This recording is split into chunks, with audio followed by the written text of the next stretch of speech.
This video is all about razor clam digging and finding those just barely showing shows when digging conditions are tough. My friends and I, a party of 9, recently took part in the razor clam opener on Mocrox Beach. We were at the Roosevelt Beach area, and a bunch of them were noobs that had never done it before. And you've got to take new people out razor clam digging. It's a blast to see, to experience that through their eyes. It was a minus 1.5 foot tide at 6:04 p.m.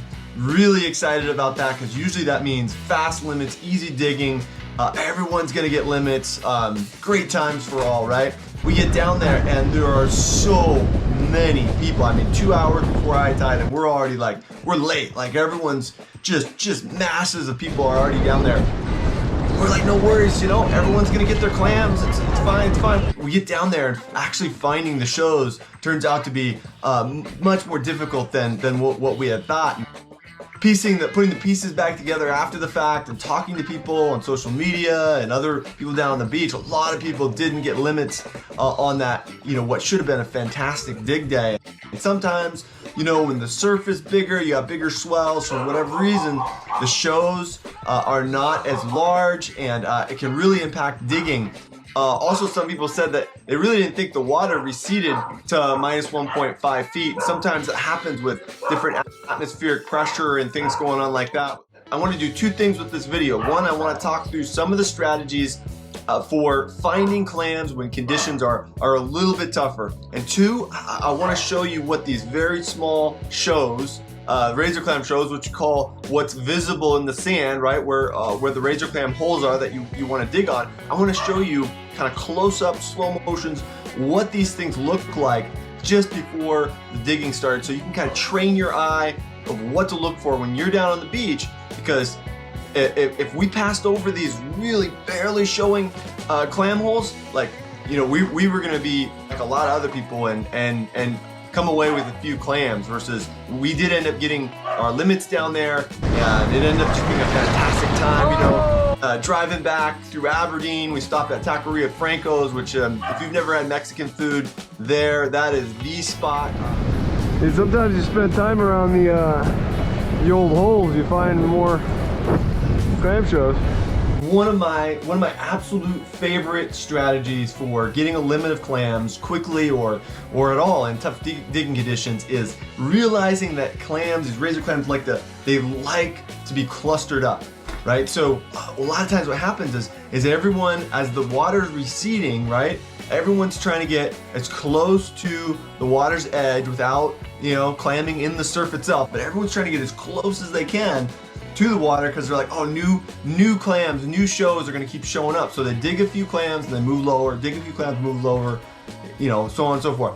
Well, if you're coming in after people, or it's crowded, or you're late, or whatever, just go to where other people have dug clams out, because they'll be further up on the beach. The water hasn't touched them again, so it'll be very obvious to see where the holes are. And just walk around there and look for shows. You'll see so many clam shows where other people have dug because they're clustered up, and nobody gets every clam in the cluster. And realize this too, the shows are way more obvious when there's not water running over them, right? So if you've got dry beach and the water's receded and hasn't come back over, like these places where people have dug out these clams and the holes are still there, walk around the holes, watch them. Sometimes I just stood there and I was like, I'm just gonna watch and just carefully pick my eye over every little inch of sand around these existing holes, and you will find you will find clam shows and be able to pick up clams. And you can use that strategy and follow people and as they move and they abandon some spots and they move closer down in the surf looking for more shows, looking for those fresh shows. You can just kind of keep moving behind them and picking off clams. And we've limited in like half an hour for 4 of us, showing up way late to a dig, just going around everyone's holes and you know, and picking up the clams they missed. So, all right, the other thing is, man, some of these shows in these conditions, and this is what everyone was saying up and down the beach that day, is they were just so slightly showing. It was either just a slight dimple in the sand that you really had to see and catch in the right way, the right angle, or it was just a tiny pinprick of a hole that you had to key in on, and so you really had to move more slowly and more methodically through the beach to try to really nail down these shows.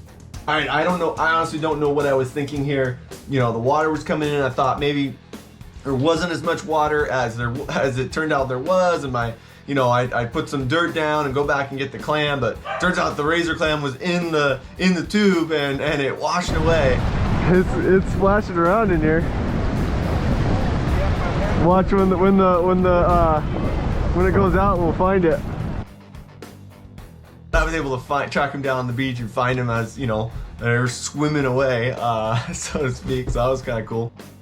I had him in my tube. I saw it. I know. But clearly that wasn't we weren't the only people who made that mistake, because a few of us like found clams swimming around on the beach, just like the other people had missed. Oh, here comes a bunch of water, Jadine. Jadine, go.